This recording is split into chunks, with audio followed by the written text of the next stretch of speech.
100வது திவ்யதேசம் பதரிகாஷ்டமத்து எம்பெருமான். பதரிகான்னு சொன்னால் இலந்தைன்னு அர்த்தம். இலந்த மரத்துக்கு கீழே 4 திருக்கரங்களோடைய பத்மாசனத்தில் எழுந்தருள் இருந்து யோகத்திலேயே இருக்கிற பெருமாள். பதரிகா இலந்த மரத்தின் கீழே இருக்கார். கர்ப்ப கிரகத்தில் 7 மூர்த்திகள் எழுந்தருள் இருக்கா. ஒத்தர் 2 பேரில் பத்ரிநாத், பதரிகாஷ்டமத்து நாராயணன், நரநாராயண பெருமாள், பத்ரி விஷால் என்றெல்லாம் திருநாமம். 23,210 அடி உயரம். கீழே பூமண்டலத்திலேருந்து மேலே ஏறிண்டு போனோம்னா 23,210 அடி. இந்த பக்கம் நீலகண்ட பர்வத்துன்னு அதுக்கு பேர். மொத்தம் நீலகண்ட மலை. அந்த மலையை பொழந்து கொண்டு ஆகாசத்திலேருந்து நதி கங்கை வந்தாளாம். கீழேருந்து பகீரதன் தபஸ் பண்ணிட்டு இருக்கார். ஆகாயத்திலேருந்து கீழே வரச்சே இந்த மலையில் வந்து தடுக்கி நின்னுது, மேலே போக முடியல. உடனே இந்திரன் தன் ஐராவத யானையை குத்தினான். யானை வந்து அதுக்கு 4 தந்தங்களோ இல்லையோ, தன்னுடைய 4 தந்தத்தால் நடுவில் குத்தின உடனே மலை 2ஆக பிரிஞ்சுது. அப்போ நீலகண்ட பர்வத்தம் 2ஆக பிரிந்து மேற்கு புறத்திலே நாராயணனாக, கிழக்கு புறத்திலே நரனாக என்று 2 மலையாக பிரியுது. இது நாராயண மலை, அது நரன் மலை. நாராயணன் ஆச்சாரியன் குரு, நரன் சிஷ்யன். என்ன குருவனிடத்தில் என்ன உபதேசம் பெற்றிருக்கார்? திருமந்திர உபதேசம். ஓம் நமோ நாராயணாயாங்கிற மந்திரத்தை நான் கண்டுகொண்டேன் நாராயணாவென்னும் நாமம்னு திருமங்கையாழ்வார் பாடினாரோ இல்லையோ, அதை நாராயண பெருமாள் நரனுக்கு உபதேசித்த இடம். இந்த நரநாராயணர்கள் வேற யாரும் இல்லை, அர்ஜுன கிருஷ்ணர்கள் தான். இதில் இருக்கிற நரன் தான் அர்ஜுனன், நாராயணன் தான் கிருஷ்ணன். ரொம்ப ஆச்சரியமான சன்னிவேசம். அலகநந்தா ஓடி வருகிறது. காலை 4:15 மணிக்கு பெருமாளுக்கு விஸ்வரூபம்.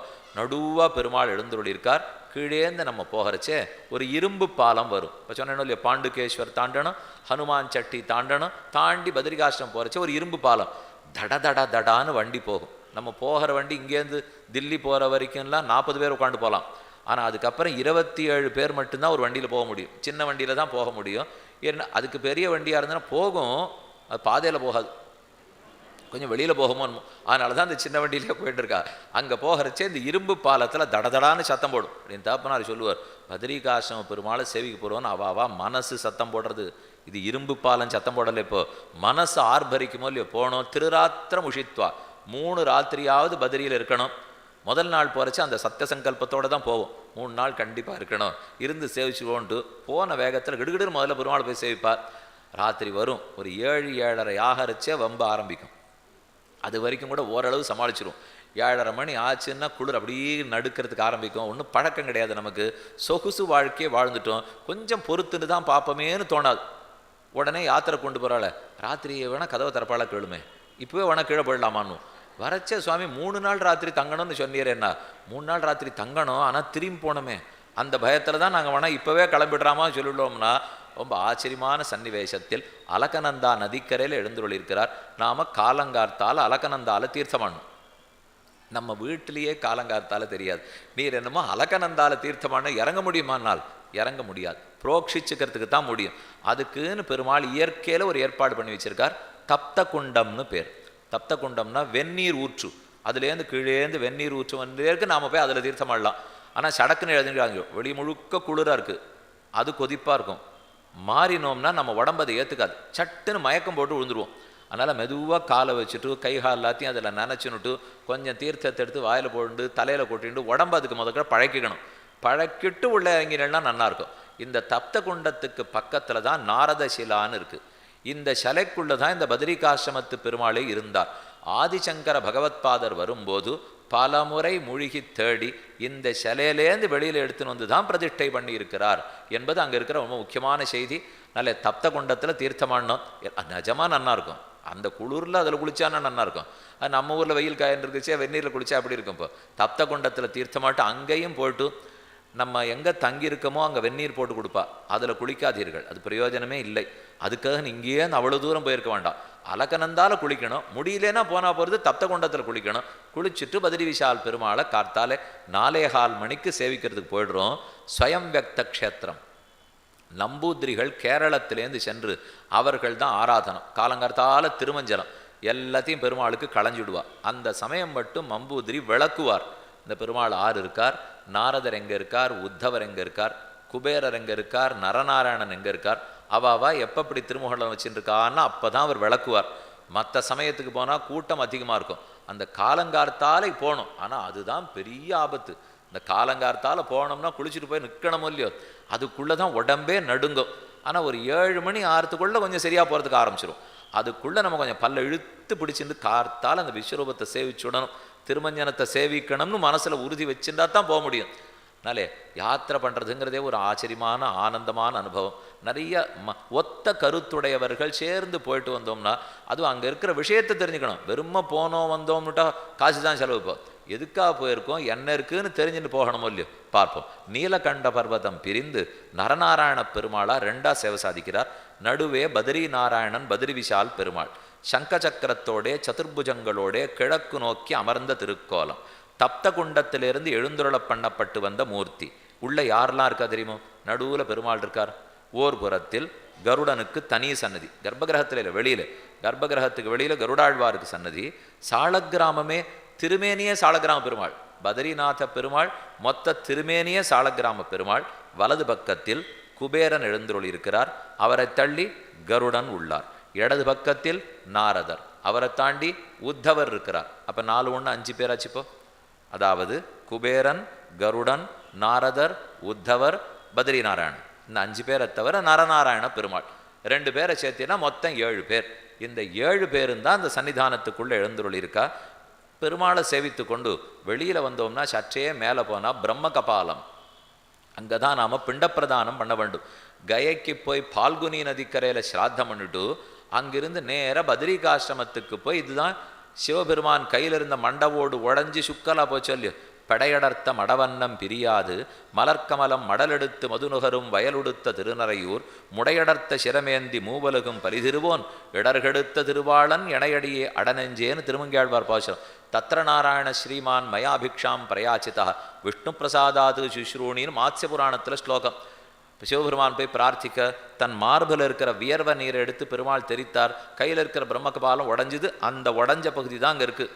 அங்கே போனால் நம்மால் தளிகையெல்லாம் பண்ண முடியாது, சமைக்கிறது அரிசி வைக்கிறதுலாம் ஆகாதுன்னா வச்சுட்டே இருப்போம் ஆகணும் இல்லை, சமையணுமே.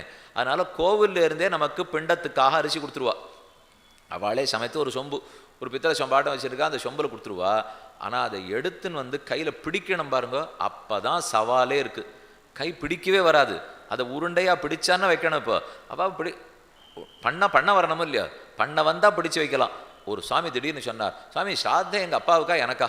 இப்போ நிலமா அப்படின்னா எடுத்துப்போ, ஏன்னா மெதுவாக பண்ணுறதுக்குள்ளே இத்தனையுமே கடைசியில் 1/2 மணி பண்ணி வைக்கிற வாத்தியார் எல்லாரையும் வரிசையாக உட்காந்து வச்சுருவார். ஒரே மந்திரம் தான் சொல்ல போகிறார். அவாவா தாத்தா பாட்டி முத்தாத்தா அவனுடைய பேர் கோத்திரம் இவாளே தான் சொல்லிக்கணும், அவர் சொல்ல போகிறது இல்லை. அப்போ கார்த்தால் ஒரு தர்ப்பணம் பண்ணி வைக்கிறார், பிண்ட பிரதானத்துக்கு வந்துருங்கன்னு சொல்லிவிடுவார். பிண்ட பிரதானம் பண்ணணும். பண்ணுறதுல இருக்கிற முக்கியமான சவால் இந்த பிண்டம் பிடிக்கிறது தான். கொஞ்சம் மனசை இழுத்து பிடிச்சிருந்து எவ்வளவு கஷ்டப்பட்டு நம்ம பித்திருக்கள் நமக்காக மாதாபிதாக்கள் பண்ணியிருக்கா, அவளுக்கு எவ்வளவு கஷ்டம் நம்ம கொடுத்துட்டோம், இது ஒன்றான்னு நாம் ஒழுங்கா பண்ணணும் நினச்சின்னு பண்ணணும் இல்லையோ. கயாசிராத்தத்தில் 16 பிண்டங்கள் வைக்கணும். 2 பிண்டம் தந்தைக்கு, பாக்கி அத்தனையும் தாய்க்கு. இவ்வளவும் பண்ண இந்த தந்தைக்கு 2 பிண்டம், பாக்கி எத்தனை வச்சாலும் ஒவ்வொன்றா சொல்லுவோம்.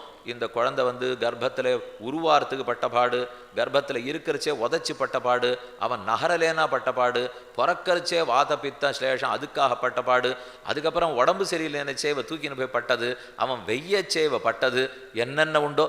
ஏன் சுவாமி எல்லாத்தையும் அவன்னு சொல்லிடுனா, இந்த கட்டம்லாம் பெண்கள் கொடுக்க மாட்டான்னு நினச்சின்னு சொல்லிட்டு இருக்கேன்.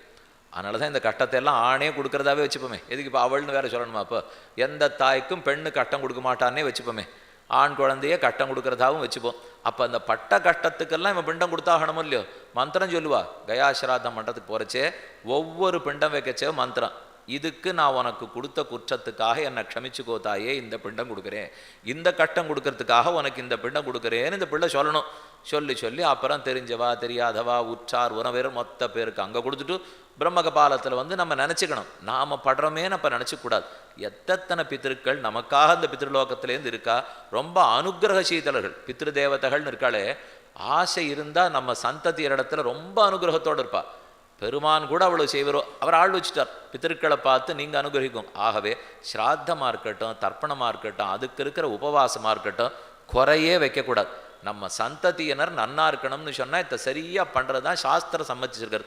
அதை பிரம்மகபாலத்திலே பண்ணி முடிச்சுன்னுட்டு இதெல்லாம் பத்ரிகாசிரமத்தில் சேவை. இந்த பக்கத்தில் ஊர்வசி பர்வத்தம்னு இருக்குது.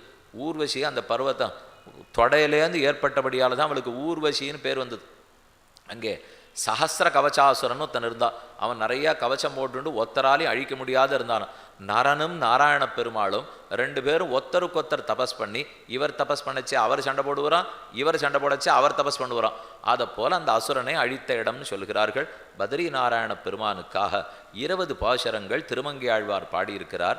முத்த மூத்து கோல் துணையா முன்னடி நோக்கி வளைந்து இத்தகால் போல் தள்ளி மெல்ல இருந்தங்கிளையாமுன் பெத்ததாய் போல் வந்த பேச்சு பெருமுலையூடு உயிர வத்த வாங்கி உண்டவாயான் வதறி வணங்குதுமே. சீக்கிரம் வாங்கோ, நீங்களா வளையறதுக்கு முன்னாடி வந்துருங்கோங்கிறார். முத்த மூத்து கோல் துணையா முன்னடி நோக்கி வளைந்து, நாம் பெருமாள் திருவடியை நோக்கி வளைஞ்சு விடலைன்னா ஆச்சு 80 ஆச்சு, நீயே கேள்விக்குறியாட்டம் வளைஞ்சு விட போகிற பாருங்கிறது. கையில் கோலை பிடிச்சிக்க போகிறே, தானா முன்னாடி நோக்கி வளைய போகிறே. அப்போ பின்னாடி இருக்கிறவாள்லாம் என்ன ரொம்ப மெதுவாக போறேன், எத்தி எத்தி தள்ள போகிறா. அப்போ நீயா வந்து பத்ரிகாசிரமம் காலில் விழ போகிறே. இதுக்கு முன்னாடி ஒழுங்காக வந்து விடலாமோ இல்லையோ? ஏன் அந்த நாள் வரைக்கும் இப்போ காத்துட்டுருக்கே? முத்த மூத்து கோல் துணையா முன்னடி நோக்கி மளந்து இத்த கால் போல் தள்ளி மெல்ல இருந்தங்கிளையாமுன். இழைக்கிறதான், மேல் மூச்சு கீழ் மூச்சு வாங்கிறது, மூச்சு விட முடியலே, சமப்படுறான். வேண்டாமே, இதுக்கெல்லாம் சேர்த்து சின்ன வயசுலேயே அவனை பற்றிருக்கலாமே. எப்போவோ உன்னை சௌக்கியமாக அழைச்சின்னு பேர் வா என்ன 20 பாசரங்களால் பத்ரிகாசிரம பெருமானை பாடினார். 100வது க்ஷேத்திரம் பத்ரி விஷால் க்ஷேத்திரம் முற்று பெற்றது. நீங்கள் முழுக்க நான் 5 நாளும் பார்த்துருந்தது அந்த க்ஷேத்திரம்தான். இந்த பின்னாடி இருக்கிற படத்தில் இருக்கிற அந்த பெருமாள் தான் இருக்கார். நீண்ட ஆச்சரியமான நரநாராயண பர்வதம். அலகநந்தா ஓடி வருகிறாள். எல்லா பிரயாகையும் சேவிச்சுன்னு கீழே வரும், கீழேந்து சேவிச்சுன்னு மேலே போகிறோம். 3 நாளைக்குள்ளே நன்னா சேவிச்சுட்டு வந்துள்ளா. நம்ம அனைவருக்குமே முதல் தரம் போகிறவாளாக இருந்தால் புதுசாக கிடைக்கட்டும், ஏற்கனவே போனவாளாக இருந்தால் புனர்தர்சன பிராப்தி ரஸ்து.